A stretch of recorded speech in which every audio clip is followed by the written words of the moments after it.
जय हिंद दोस्तों, स्वागत है आपके अपने YouTube channel yes for study में। आज हम सब फिर एक नए वीडियो के साथ क्लास की शुरुआत करते हैं। आज की क्लास दोस्तों आपके आने वाले यूपी ट्रिपल पेट के एग्जाम के लिए मोस्ट इंपॉर्टेंट है। इस श्रृंखला में दोस्तों हम सब वन लाइनर क्वेश्चन को कवर कर रहे हैं। इसके पहले हम सब सिंधु घाटी सभ्यता से रिलेटेड 150 से plus question one liner question को कवर कर चुके हैं। आज जो क्वेश्चन हम सब कवर करेंगे वैदिक संस्कृति से सभ्यता से जुड़े हुए वन लाइनर क्वेश्चन को कवर करेंगे। भारतीय इतिहास के अंतर्गत दोस्तों यह सब आपके टॉपिक हैं, सिंधु घाटी की सभ्यता, वैदिक सभ्यता। तो आज हम सब वैदिक संस्कृति के बारे में चर्चा करेंगे। आइए चलिए हम सब आगे बढ़ते हैं और क्लास की शुरुआत करते हैं। अगर दोस्तों आप इस चैनल पर नए हैं तो चैनल को सब्सक्राइब जरूर कर लीजिए। यहाँ पे आपको कंप्लीट वीडियो और उसकी PDF उपलब्ध कराया जाएगा। PDF के लिए आप टेलीग्राम चैनल को ज्वाइन कर सकते हैं, जो कि लिंक आपको डिस्क्रिप्शन बॉक्स में या फिर कमेंट बॉक्स में मिल जाएगा। यहाँ से हम सब दोस्तों क्वेश्चन की शुरुआत करते हैं। पहला क्वेश्चन है, कह रहे हैं आर्य शब्द का शाब्दिक अर्थ क्या होता है। इसका शाब्दिक अर्थ होता है दोस्तों श्रेष्ठ या कुलीन।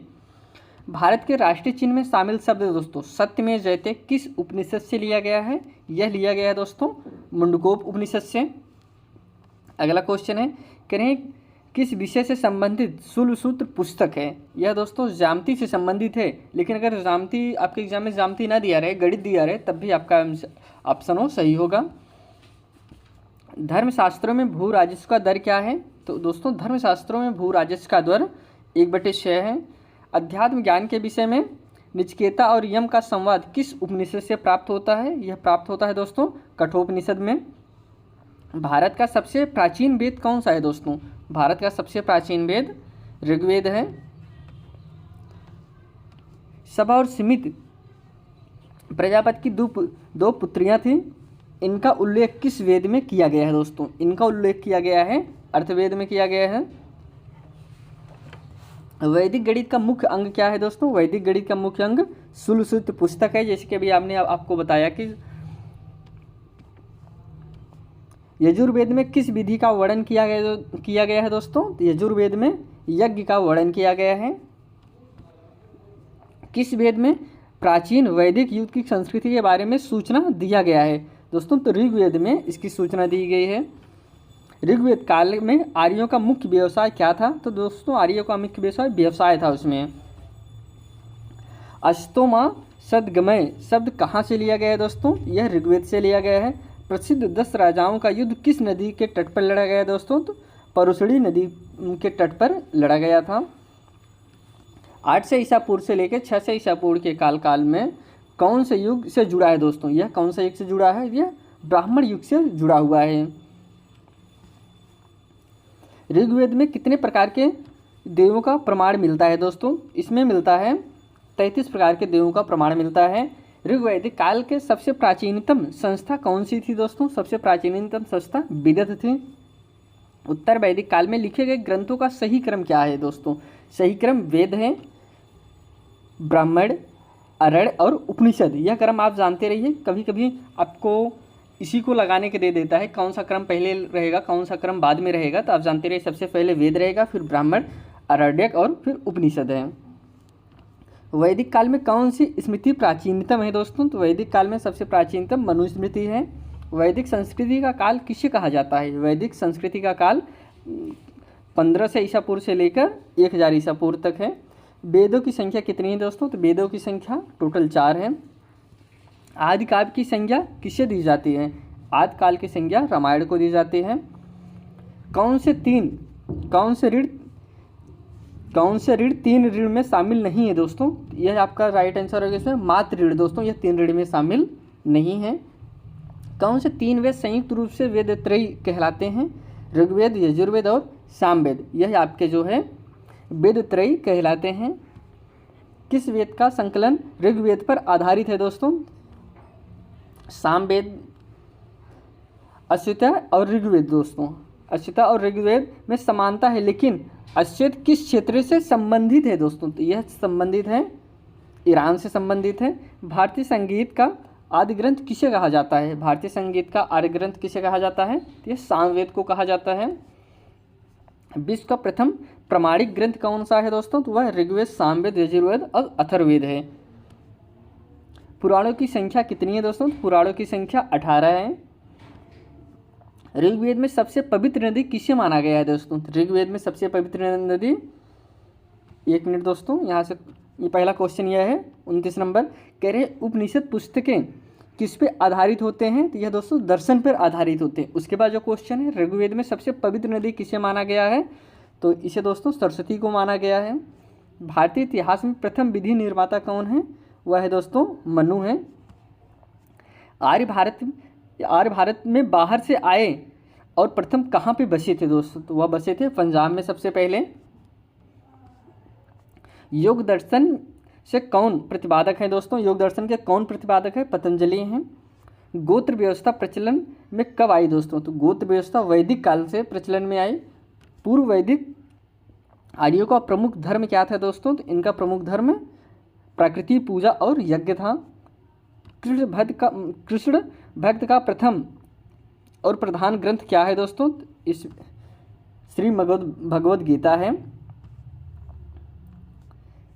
हरियाणा प्रांत में चित्रित धूसर मृदभांड स्थल किस स्थान पर हल में की? यहाँ से देखो हल सा पूछ, यहाँ पे टाइपिंग कुछ मिस्टेक हो गई है। हल में उत्खनन से प्रकाश में आया दोस्तों। यहाँ पे हल का पूछ रहा है कि वह भगवानपुर से आया है। अगला जो क्वेश्चन है, कह रहे हैं ऋग्वेद में संपत्ति का प्रमुख रूप क्या था दोस्तों? तो संपत्ति का जो प्रमुख रूप था वह गोधन था। ऋग्वेद में कितने सूक्त हैं? तो ऋग्वेद में दोस्तों टोटल 1028 सूक्त हैं। ऋग्वेद में कौन से नदियों का उल्लेख अफगानिस्तान के साथ संबंध का सूचक है? तो कुंभा और क्रमु दोस्तों यह अफगानिस्तान के साथ संबंध का सूचक हैं। कौन सा वेद गद्यक रूप में भी रचित है दोस्तों? यह है यजुर्वेद। गायत्री मंत्र की रचना किसने किया था दोस्तों? गायत्री मंत्र की रचना दोस्तों विश्वामित्र के द्वारा इसकी रचना की गई थी। ऋग्वेद में किस मंडल में शूद्र का उल्लेख पहली बार किया गया है? तो दोस्तों यह 10वें मंडल में शूद्रों का उल्लेख पहली बार किया गया है।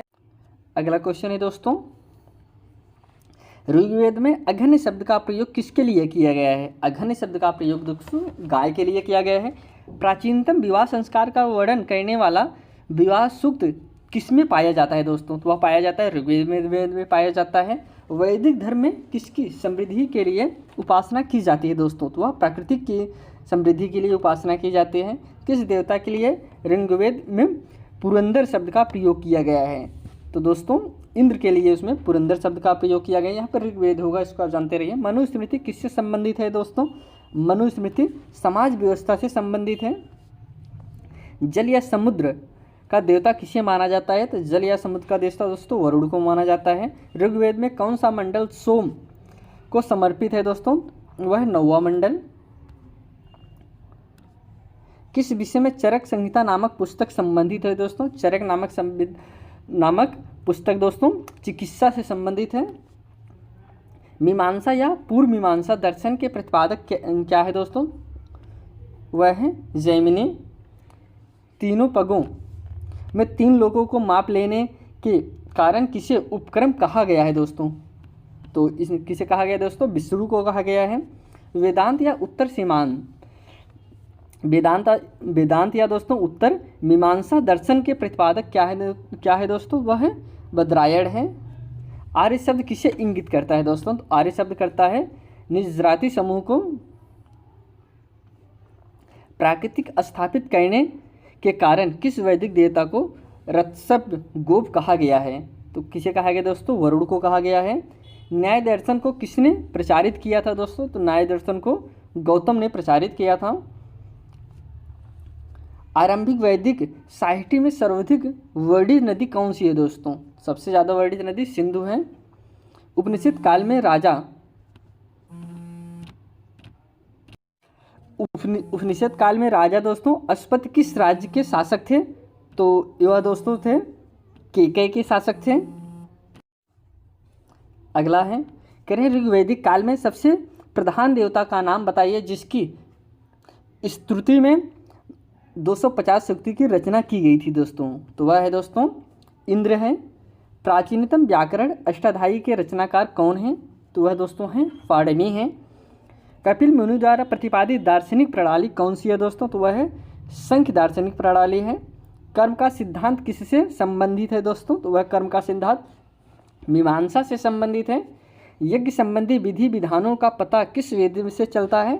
यह चलता है दोस्तों यजुर्वेद से।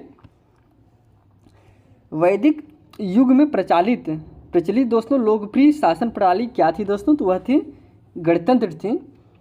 किस वेद में जादुई माया और वशीकरण का वर्णन किया गया है दोस्तों? तो वह किया गया है अथर्ववेद में किया गया है। ऋग्वेद में कुल कितने मंडल है दोस्तों? इसमें टोटल 10 मंडल हैं। आर्य भारत में कहाँ से आए थे? तो आर्य भारत दोस्तों मध्य एशिया से आए थे। वैदिक काल में यव किसे कहा जाता है दोस्तों? यव किसे कहा जाता था? जव को कहा जाता था। प्राचीनतम पुराण कौन सा है दोस्तों? तो प्राचीनतम पुराण मत्स्य पुराण है। वैदिक समाज की आधारभूत इकाई क्या थी दोस्तों? तो वैदिक समाज की आधारभूत इकाई कुल थी। संस्कारों की कुल संख्या कितनी होती है? संस्कारों की कुल संख्या दोस्तों 16 होती थी। ऋग्वैदिक काल से संबंधित मृदभांड संस्कृति कौन सी थी? तो वह दोस्तों गेरुवड़ी मृदभांड संस्कृति। सबसे पुराना वेद कौन सा है दोस्तों? सबसे पुराना वेद ऋग्वेद है। वेदों की संख्या कितनी है दोस्तों? तो वेदों की संख्या 4 होती है। ऋग्वेद में कितने मंडल हैं? इसमें टोटल दोस्तों 10 मंडल होते हैं। गायत्री मंत्र का उल्लेख किस वेद में है? यह दोस्तों ऋग्वेद में है। गायत्री मंत्र का उल्लेख ऋग्वेद में किस मंडल में है दोस्तों? तो वह है तीसरे मंडल में है। ऋग्वेद में सबसे पवित्र नदी किसे कहा गया है? तो वह सरस्वती को सबसे पवित्र नदी कहा गया है। वैदिक काल में राजा जनता से कर वसूल करता था, उसे क्या कहते थे? उसे कहते थे बलिकर।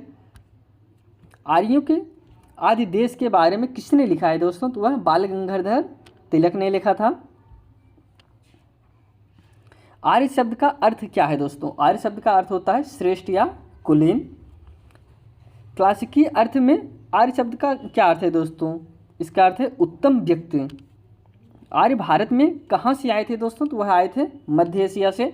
आर्यों की प्रशासनिक इकाई इन 5 भागों में बांटी थी दोस्तों। कौन सी 5 भागों में? कुल, ग्राम, विश्व, जन, राष्ट्र। इसको आप जानते रहिए, आपके एग्जाम में ऐसे ही पूछ लेगा।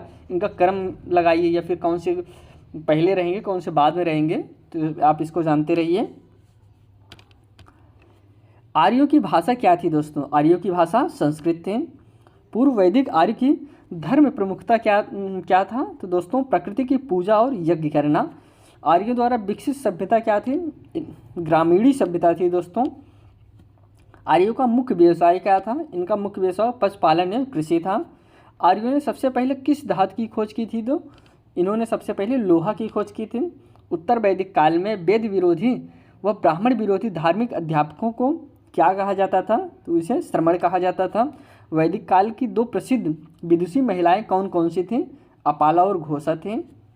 वैदिक गणित का सबसे महत्वपूर्ण अंग क्या है दोस्तों? तो वह सोलह सूत्र है। उपनिषद का संकलन कब हुआ था? तो इसका संकलन दोस्तों 600 ईसा पूर्व में हुआ था। ऋषियों द्वारा जंगलों में रचित वाले ग्रंथों को क्या कहा जाता है? इसे कहा जाता है आरण्यक ग्रंथ।